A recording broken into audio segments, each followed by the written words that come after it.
On to Saturday's Daily Mail, Lewis, and it looks like after all the advertising of a trans issue that GB News has been doing, it's starting to pay off.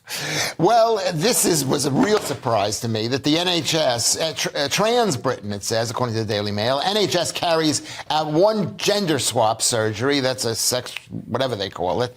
I got to be careful because I'm not that knowledgeable on these things. I'm going to say something wrong. One gender swap surgery each day as a number of procedures being carried out doubles in a decade, so the NHS is doing the gender reassignment surgery, which is an amazingly difficult, painful, horrible surgery. It's changed my view by reading this article because I hadn't really thought about what exactly is involved when a man who is born, I guess, whatever it is, becomes a woman. It's really brutal.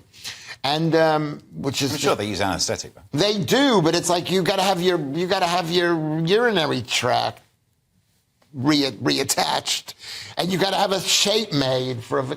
It's really gruesome. I love the cute show. Shall I say what the story is actually about, just for fun? So, so they're performing these surgeries nearly, one a day, as it says, and it's shocking. 97% of them are men transitioning to becoming women. So that's the very questionable stat. Now, why is that? Is it because it's some sort of fetish? Is it because they want to get into safe spaces? Who knows? I mean, is it the higher status women have in our culture? That's quite. I'm asking. I don't know. Why? I want to get in a safe space. I know what I'll do. I will have bottom surgery where they have to reattach my urethral cord. Well, yeah, if you really want to get in that space. I mean, why is it, though, Steve? It is very strange, isn't it? And only 3%. Can I answer that question? It then, I'll answer the question. I'm amazed if you can. Because, you answered it yourself. You made it, phrase it as a question because it sounded so nice. But the truth is, it's better to be a woman than a man.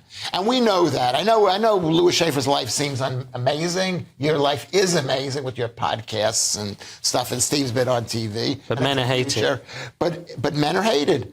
Men are hated, and the other thing... And I'll tell you who's not hated right now, trans people. That's the decision to move into. I don't think trans people are hated by... I think that they're hated in certain... any newspapers? They're not hated. The political movement built off the back of them is what's hated. Yes.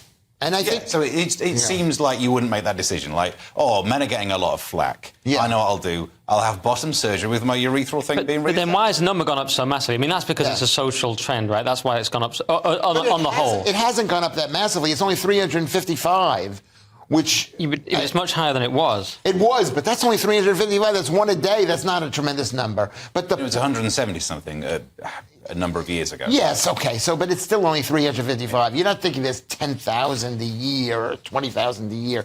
But at the end of the day, like we English say, is that it's better to be a man than a woman. You mean the other way around, don't you? It's better to be a woman than a man.